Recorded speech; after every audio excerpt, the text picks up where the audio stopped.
Hola chicas y chicos, bienvenidas y bienvenidos a un nuevo programa más de Aprendo en Casa para segundo de secundaria.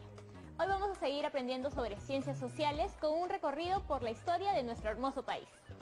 Hasta el programa anterior aprendimos del gran desarrollo que logró una gran civilización heredera de los logros de sus antepasados. ¿Sabes de qué estamos hablando, verdad? Sí, del Tahuantinsuyo, que floreció gracias al aporte de las culturas que lo antecedieron. Pero en 1532 ocurrió un hecho que cambiaría de manera drástica nuestra historia. Nos referimos a la captura del Inca Atahualpa en Cajamarca. Mucho se ha dicho sobre este proceso, que si fueron 200 españoles que atacaron todo un imperio, que si fueron las armas, si fue gracias a los caballos o incluso a las enfermedades que trajeron. Para ti, ¿cuál fue la principal causa de la caída del Tahuantinsuyo? Acompáñame a averiguarlo y como siempre presta mucha atención a las explicaciones de los historiadores y toma nota de lo más importante. ¿Listas y listos para empezar? Muy bien, avísale a tus familiares para que aprendan juntos. Ahí va el video.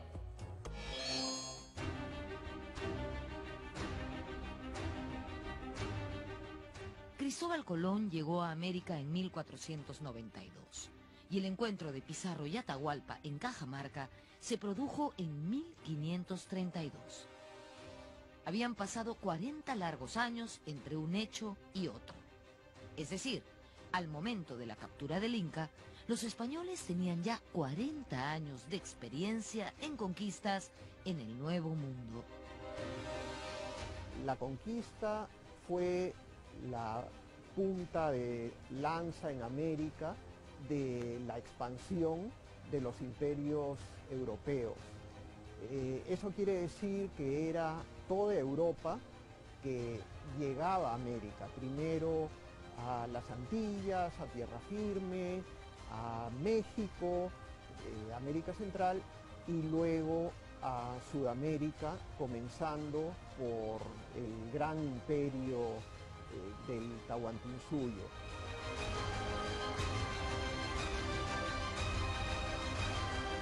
Pues cuando vinieron al Perú venían ya preparados para una conquista, armados hasta los dientes. Todos los tipos de armamento que se conocían hasta ese momento. Hasta tenían un pelotón de perros, galgos, para cazar seres humanos. Francisco Pizarro era un hombre de su tiempo, un hombre de guerra, un experimentado capitán que había combatido en 1 y 1000 batallas. Había sido uno de los fundadores de Panamá, además de alcalde, regidor y visitador. Tocar el tema de los conquistadores es tocar su sistema de creencias. En principio es un hombre del antiguo régimen, es un hombre de cabeza, me atrevería a decir, medieval, a pesar de vivir cronológicamente en el mundo moderno, ¿no? El conquistador es un guerrero, el conquistador es un cruzado, el conquistador es un sujeto que, hablando en términos cervantinos, a facer entuertos, es decir, a hacer justicia, proyectar la cristiandad, a ampliar la cristiandad y, en el camino, a hacerse rico. Pero ese hacerse rico no significa la riqueza por la riqueza. La riqueza no es un valor en sí, la riqueza es un medio para sostener el estatus, porque el estatus en el antiguo régimen era mucho más importante que el poder económico. Para el momento en que Pizarro se dispuso a comandar la expedición al Tahuantinsuyo, era ya un hombre de una considerable fortuna.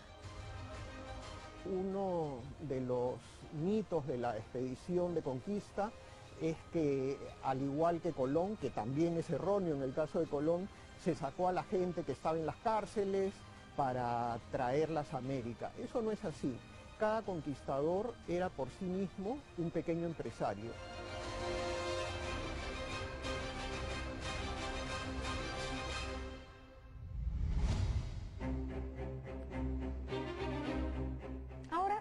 Vamos a aportar un par de datos sobre la conquista que hace tiempo se conocen en los círculos académicos, pero que no han sido suficientemente divulgados, ni siquiera en los colegios. El primero de ellos, la conquista fue una empresa privada. ¿Cómo, Norma? ¿La conquista no fue financiada por el Estado español? No, fue una empresa privada. Es cierto que el Estado español dio permisos y una suerte de concesión, pero fueron los conquistadores quienes consiguieron sus recursos, que no fueron pocos, por supuesto, ¿no? Imagínense, barcos, armas, municiones, comida para una cantidad enorme de gente durante toda esa aventura. De eso podemos deducir que los conquistadores no fueron necesariamente unos pobrecitos, no, era gente con recursos, y no solo con recursos, sino también con contactos que podían facilitarles obtener lo que ellos necesitaban. El segundo dato es el siguiente. Desde chiquitos nos han enseñado en el colegio, bueno ya, al menos a mí, que los socios de la conquista fueron tres: Francisco Pizarro, Diego de Almagro y Hernando de Luque. Al parecer, la cosa no fue tan así. Es decir, Hernando de Luque no sería un socio de la conquista, sino una suerte de testaferro. El verdadero tercer socio de esta empresa sería un acaudalado banquero español llamado Gaspar de Espinosa, que vivía en Panamá y que por alguna razón no quería figurar. El primer viaje de conquista lo emprendió Pizarro en 1524, junto a 100 soldados y algunos perros de guerra. Luego de duros enfrentamientos con los naturales, en los que Pizarro y Almagro quedaron muy afectados, Almagro incluso perdió un ojo, ellos emprendieron el retorno. En el segundo viaje ocurrieron varios hechos significativos. Primero, el secuestro de los tres muchachitos, unos comerciantes costeños que navegaban en una balsa y a los que convirtieron en intérpretes.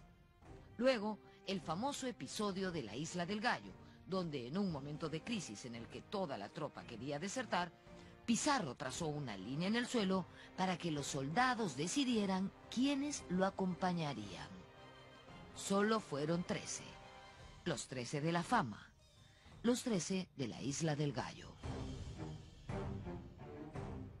Era muy duro, una expedición de conquista es muy difícil de imaginar ahora todo lo que había que hacer.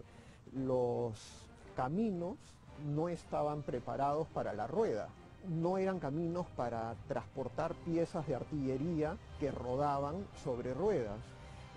Los caminos subían a alturas que los conquistadores nunca habían remontado y volvían a bajar a los fondos de los valles, bajaban a las cejas de selva.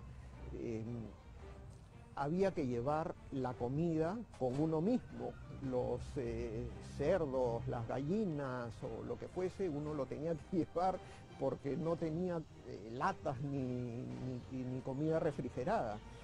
Las armaduras pesaban muchísimo y muchas veces había que llevarlas puestas porque había el peligro inminente de la guerra, del ataque.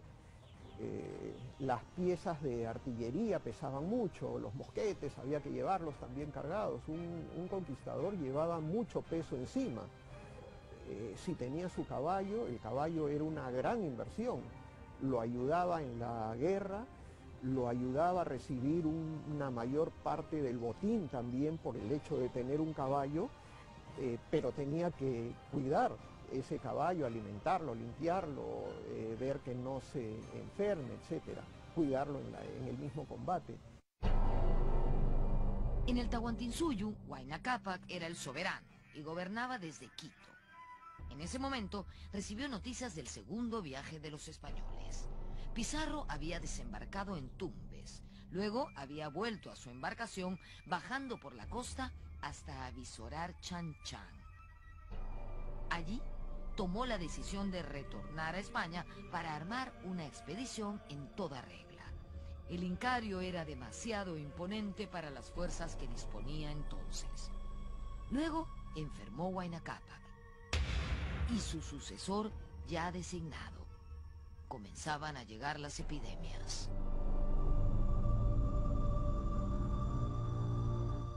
8 años antes que los españoles a Perú. En 1524 hay una gran peste que mata al propio Inca. y que por todos relatos, evidencias es viruela. ¿Cómo llegó la viruela? Bueno, posiblemente contacto de indios Panamá, que entraron en contacto con estos comerciantes chinchas y que trajeron la enfermedad, ¿no?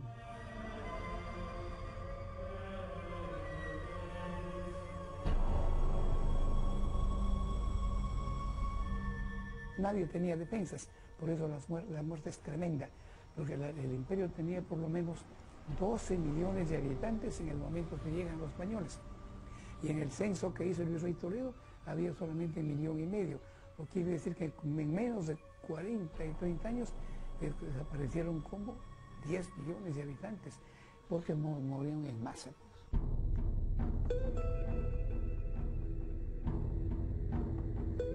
Antes de emprender el tercer y definitivo viaje de conquista, Pizarro y sus socios decidieron negociar directamente con la corona.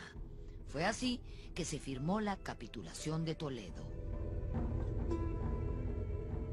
La corona daba el marco jurídico global para la empresa de conquista, la corona aportaba ciertos beneficios, el monopolio de la conquista, la corona tenía siempre la amenaza final de la fuerza para proteger los convenios que ella hacía. Por ejemplo, en el caso del Perú, le dio a Pizarro la autorización para emprender la conquista del Perú, pero a la vez le dijo, tú puedes traer tantos esclavos libres de impuestos, puedes traer piezas de artillería, puedes comprar tantas piezas de artillería y la corona te va a reembolsar esto, claro, con el propio botín que tú consigas, pero te lo va a reembolsar.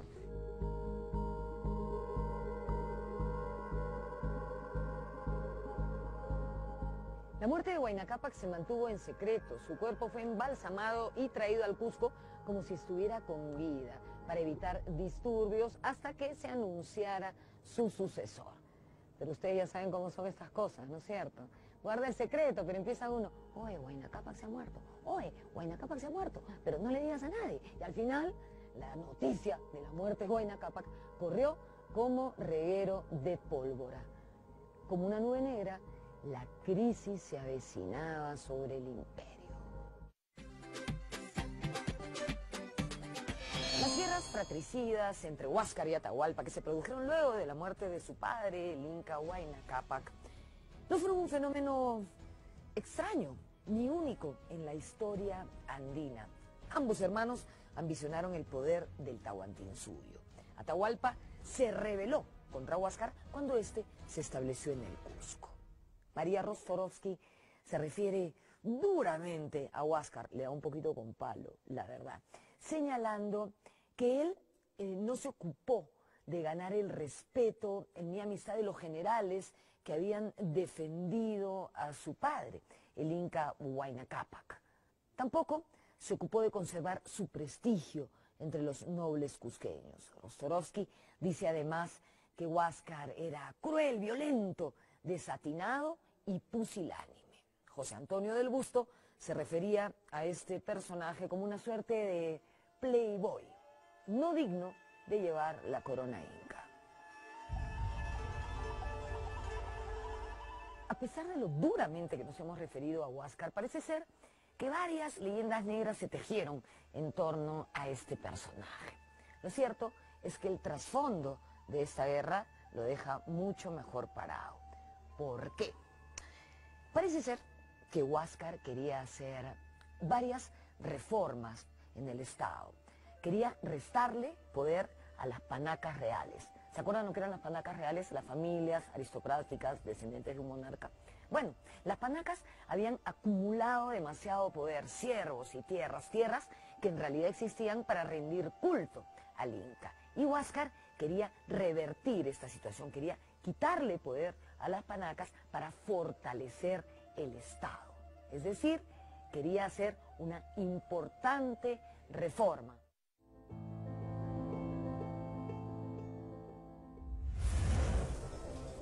Atahualpa cayó en una primera batalla, preso a manos de los Cañaris, un grupo étnico situado en la sierra del Ecuador actual. pero esa misma noche se escapó de prisión. Luego contaría que se había transformado en serpiente, ganando su libertad a través de los barrotes de la celda. De acuerdo a su versión, era un dios y por lo tanto era invencible. Hay todo un mundo mítico que explica acontecimientos de manera sobrenatural, y particularmente los dioses. Hay que recordar que los incas son hijos del sol, tienen atributos mágicos religiosos, ¿no? Como personajes divinos. Atahualpa logró remontar la muy cruenta guerra civil entre los incas y obtuvo una esforzada victoria. Huáscar había entregado el mando a varios generales que fueron vencidos, hasta que él mismo tomó la dirección de la guerra, y el resultado fue aún peor para su causa, pues fue hecho prisionero. Estábamos ya en el fatídico año de 1532. Estando en Cajamarca, Atahualpa fue alertado de la reaparición de los hombres barbudos que cruzaban el mar. Decidió detener su marcha triunfal al Cusco y recibir a los extranjeros que tanto habían intrigado a su padre. El Cusco estaba capturado por el general Quisquis, leal a Atahualpa, quien había desatado una feroz represión sobre el sector de la aristocracia cusqueña, fiel al Inca derrotado. En el tercer viaje de conquista, los españoles encontraron que la tierra estaba desolada por la guerra civil entre los incas, y ya no percibieron ni el orden ni la amabilidad que encontraron durante el viaje anterior.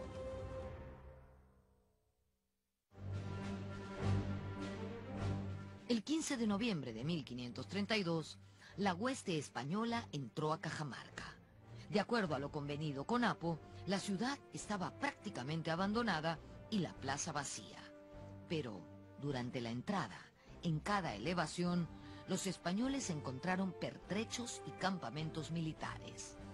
Una vez en Cajamarca, Pizarro dispuso a su gente en 3 grupos guarecidos en las callancas de la plaza. En la más espaciosa ubicó a la caballería, al mando de su hermano Hernando Pizarro y de otro Hernando, apellidado de Soto. La infantería estaba con él en otra callanca de la plaza. Luego envió una misión al mando de los 2 Hernandos para entrevistarse con Atahualpa e invitarlo a venir a conversar a la plaza. Los jinetes viajaron a los baños del Inca, donde Atahualpa tenía su campamento real. Allí los recibió sentado en una alfombra. Los indios colocaron una cortina entre él y los españoles. El Inca permaneció con la cabeza mirando al suelo, no les dirigió ni una mirada. De Soto intentó asustar a Atahualpa, haciendo unas cabriolas con su caballo, pero el Inca ni se inmutó. Quien resultó sorprendido fue el propio De Soto.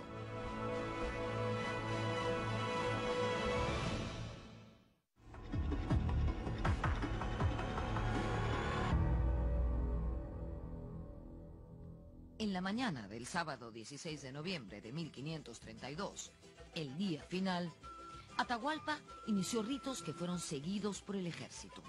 Eran cantos rítmicos incesantes, acompañados por coreografías en el sitio, sin desplazarse.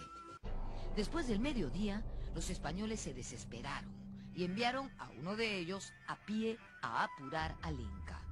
Llegó hasta el campamento de Atahualpa, pero los indios no le prestaron mayor atención y continuaron con su ceremonia. Hacia las 3 de la tarde, el Inca inició su marcha hacia Cajamarca. Ingresó a la plaza de armas en andas, cargado por miembros del grupo étnico de Lucanas, quienes tenían en gran honra ser los porteadores del soberano. También en andas, aunque detrás, se hallaba el señor del Chinchaysuyu, quien pereció más tarde ese mismo día.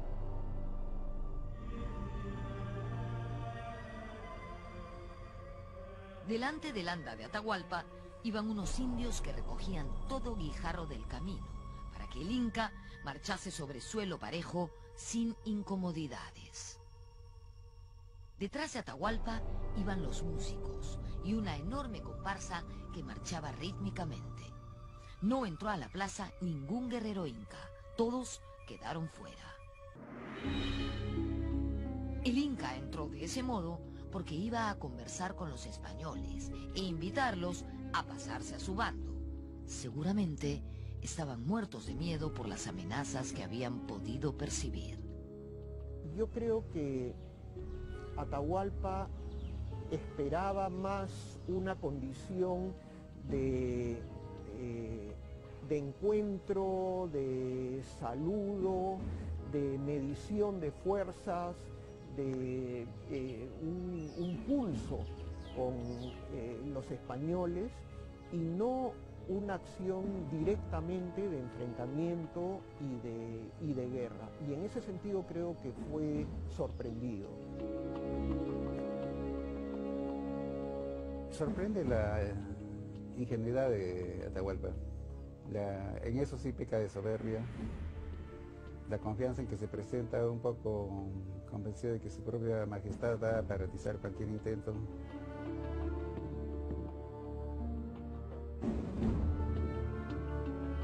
El Inca bajó con miles de hombres, pero no eran soldados, no eran guerreros, no estaban armados.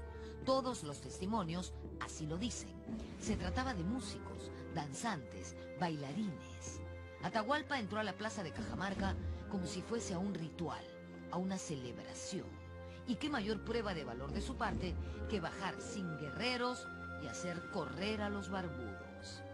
Atahualpa ingresó a un baile ritual, a una ceremonia del poder, creyendo que una banda de infelices no podría hacerle daño.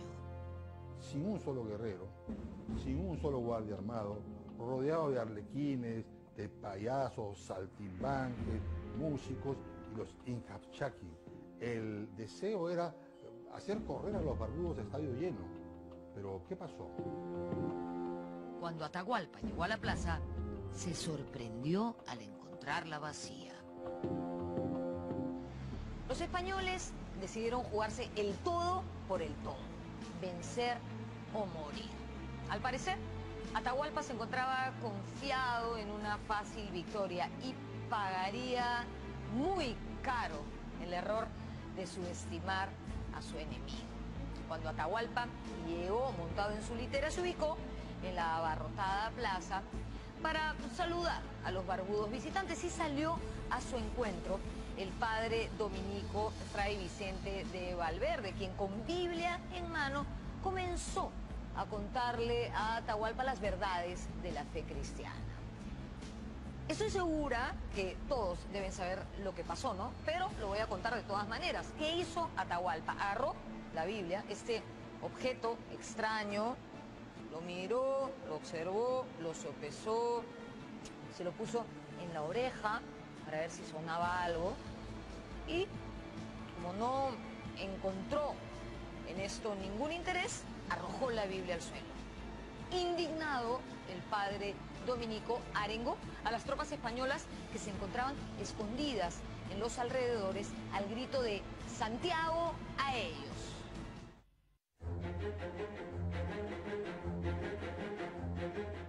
En el momento de la captura, un español perdió la compostura y trató de asesinar a Atahualpa atravesándolo con una lanza. Francisco Pizarro se interpuso y cogió la lanza con su mano. Esa fue la única sangre española que corrió aquel día.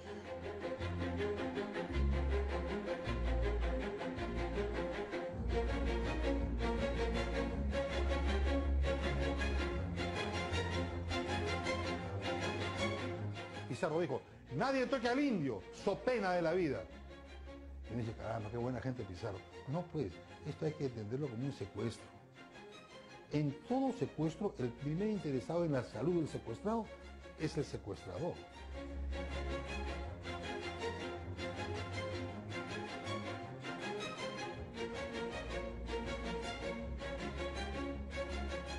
El gran botín de guerra de los conquistadores no fue el oro ni los metales preciosos, sino el acceso a la fuerza de trabajo de los indígenas. Ese fue el gran botín. ¿Qué te pareció el video? A mí me pareció muy interesante y revelador. Es algo que debemos conocer todas las peruanas y peruanos.